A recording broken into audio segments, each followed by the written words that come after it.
유한타증권의 박진희 부장 함께하는 시간입니다. 오프닝 픽 시작해보죠. 네, 부장님 안녕하세요. 네, 안녕하세요. 네, 오늘 장은 약간은 또 지수는 보합해서 움직임을 나타내나 싶은데 환율이 너무 많이 올라가지고요. 아침 분위기 어떻게 읽고 계세요? 네, 일단 뭐 어제도 환율 상당히 좀 많이 올랐었습니다. 그래서 환율 부담 상당히 좀 있는 상태인데 오늘도 지금 올라서 지금 벌써 1,326원 45전 기록하고 있습니다. 이 부분 상당히 좀 환율 불편한 상황이라고 보실 수가 있겠습니다.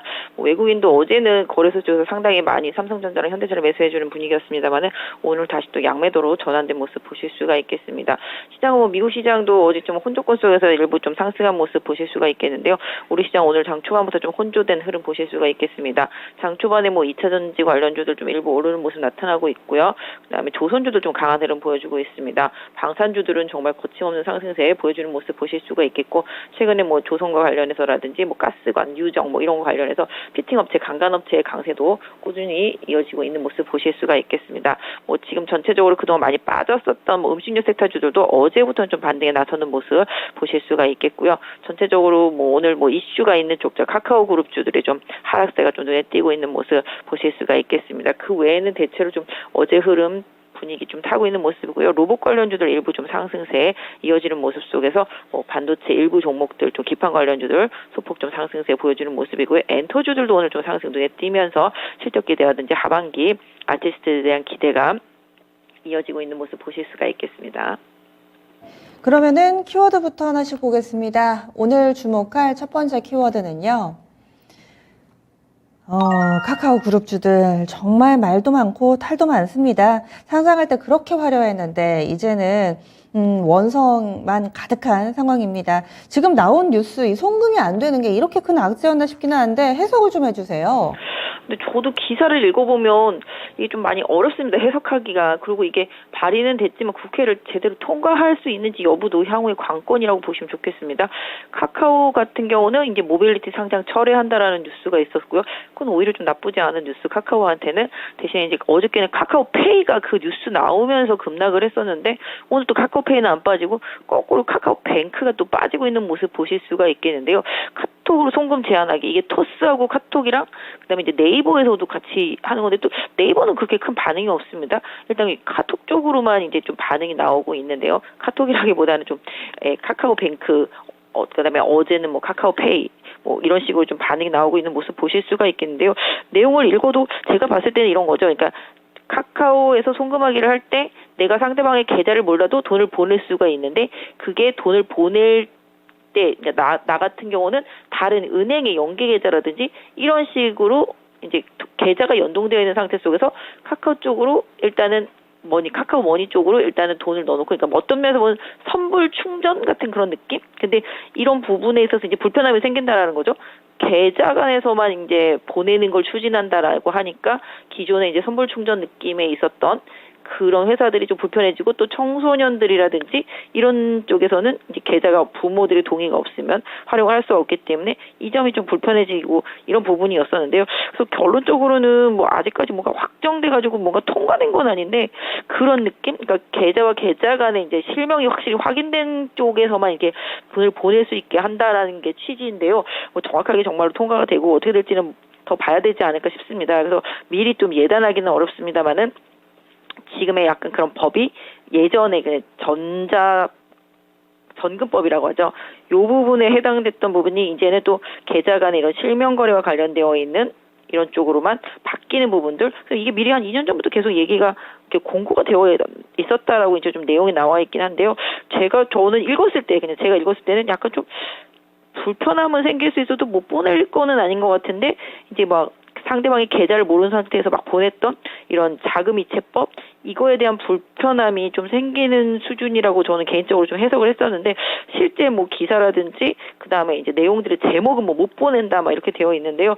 아까 말씀드렸던 대로 확실히 좀 법안이 통과되는지 여부도 상당히 좀 중요할 것 같습니다. 그래서 선불 충전 기반이 이제 활용이 안 되고 실제 계좌 간의 이체에 대한 이런 부분이라서 뭐 시대에 역행한다 뭐라는 내용도 있는데요. 분명히 보완되는 내용은 나올 거라고 예상을 하고 있고요. 국회 통과 여부라든지 그 전에 뭐 여러 가지 여론 수렴 뭐 이런 부분들도 충분히 거칠 것으로 보여지고 있기 때문에 뭐 상당히 좀 우려만 할 건 좀 아니다라고 보실 수가 있겠습니다. 주가 자체도 지금 카카오뱅크 쭉 끌고 올라오는 모습 보실 수가 있겠고요. 카카오 같은 경우도 지금 21선 부근에서 버티는 모습, 어제 그것 때문에 급락했었던 카카오페이도 일단 버티는 모습 나타나고 있습니다. 그래서 일단 보유하신 분들은 좀 무리하게 매도를 하기보다는 좀 상황이 변하는 부분들을 좀 지켜볼 필요가 있지 않나 싶습니다.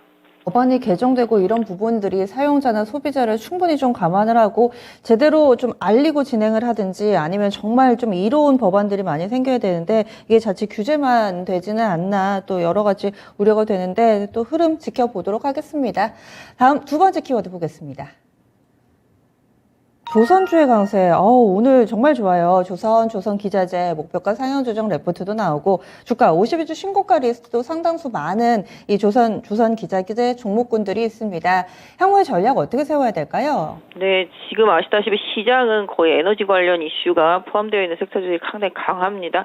조선주 처음에 우크라이나 사태 터졌을 때만 해도 러시아한테 돈 못 받는다고 안 좋았었죠. 그다음에 중간에 카타르한테 수주 받은 것도 뭐 괜히 손해 볼 수 있다라는 얘기들 계속 나오면서 안 좋았었는데 오히려 좀 상대적으로 러시아에 잊혀졌고 그다음에 카타르 수주도 어느 정도 수익성을 유지하는 선에서 유지가 되면서 주가가 항상 강세를 보여주고 있고요. 특히 가스 가격 오르는 부분들이 조선주들의 주가에 좀 영향을 더 많이 주고 있는 것 같습니다. 특히 LNG선 중심으로 해서 국내 업체들의 선도가 계속 이어지고 있고요. 수주라든지 이런 부분에 있어서도 계속 이어지는 모습들, 특히 그러다 보니까 최근에 피팅 업체들, 관광 업체들까지도 초강력으로 오르고 있는 모습 보실 수가 있겠고요. 그다음에 또 지금 최근에 바이든이 뭐 해상에서 이제 유정 개발하는 부분도 또 허락할 것이 좀 예고가 되면서 이런 부분에 있어서 또 이슈가 계속 맞물리면서 강세를 보여주고 있습니다. 현대 미포하고 현대 중공업 강세 이어지고 있고요. 조선 기자재 쪽들도 최근에 뭐 급등한 부분이 없잖아 있습니다만은 뭐 강세가 이어지고 있습니다. 후발로 이제 뭐 본행제, 그런 LNG 같은 거 관련해서 본행제 운반과 관련된 동성 화이텍 이런 종목들도 지금 후발로 참여하면서 순환매가 좀 강하게 돌고 있는 모습 보실 수가 있겠는데요. 실질적으로 조선 기자재들의 초강세, 뭐 아시다시피 뭐 태웅이라든지 최근에 하이로코리아라든지 상당히 좀 강한 모습 보실 수가 있겠습니다. 성강밴드도 마찬가지가 되겠고요. 역시 이제 뭔가 가스나 기름 이런 부분들을 이동을 해야 되는 부분들, 이런 거와 관련되어 있는 부분이라고 보시면 좋겠는데요. 실질적으로 지금 전 세계적으로 에너지 부족, 가뭄 이런 부분들로 인해서 상당히 좀 힘든 부분들이 있는데요. 시장에서는 해당 섹터주들의 뭐 방향성 이런 부분에 대해서 좀 더 초점을 맞춰주고 있고요. 경기랑 크게 좀 무관하다라고 보고 있기 때문에 오히려 좀 테마 아닌 테마처럼 형성되면서 강세가 나타나고 있는데요. 항상 좀 좋은 섹터고 좋은 종목들이 많지만 좀 단기적으로 좀 많이 오른 종목들 같은 경우는 앞서서 있는 저항대 이런 부분들도 좀 살펴보시면서 투자하시는 전략 좋겠습니다. 이번엔 마지막 키워드 보겠습니다. 오늘 장에서 눈에 띄는 마지막 키워드는 동물약 관련주. 결국에는 이 아프리카 돼지열병이 확진 판정이 나왔습니다. 그러면 확산이 될지 않을지 여부, 그리고 이것이 일일 천하에 그치는 그런 테마주가 될 것인가, 어떻게 좀 판단하세요? 개인적으로는 뭐 쉽지 않은 테마라고 생각을 하고 있습니다. 최근에 보시면 아시겠지만 뭔가 뉴스만 나오면 급등이 나오죠. 지난번에 이제 뭐 재택근무 관련주들, 그 다음에 이제 고교 학점제 관련해서 이제 온라인 교육주들 다 마찬가지입니다. 시장이 계속 올라온 상태 속에서 안 올라온 섹터 쪽에서 뭔가 자그마한 호재만 나오면 급등하면서 주가들이 좀 급발진을 하고 있는 상태인데요. 개인적으로는 이 아프리카 돼지 열병도 뭔가 뭐 코로나같이 이렇게 주도적으로 시장을 바꿀 수 있는 그런 섹터 이슈는 좀 아니라고 일단은 좀 생각을 하고 있습니다. 그래서 단발적인 이슈로 현재까지 좀 보고 있습니다. 종목들 대부분 좀 윗꼬리들이 많이 달려있는 상태이기 때문에 개인적으로 좀 추격 매수 이런 부분들은 조금 부담스럽지 않나 생각하고 있습니다. 그래서 개인 투자자분들 오히려 좀 이런 종목들에 오래 물려 계셨던 분들이라면은 이번 기회에 뭐 추가적인 반등이 더 있을지는 모르겠습니다만은 좀 잘 빠져나오시는 전략 이런 부분들을 좀 추천을 드리고 싶습니다. 알겠습니다. 그러면 오늘 말씀 여기까지 듣겠습니다. 고맙습니다. 네, 감사합니다. 네, 세 가지 키워드 놓고 이야기 나눠봤습니다. 유한타증권의 박진희 부장 함께했습니다.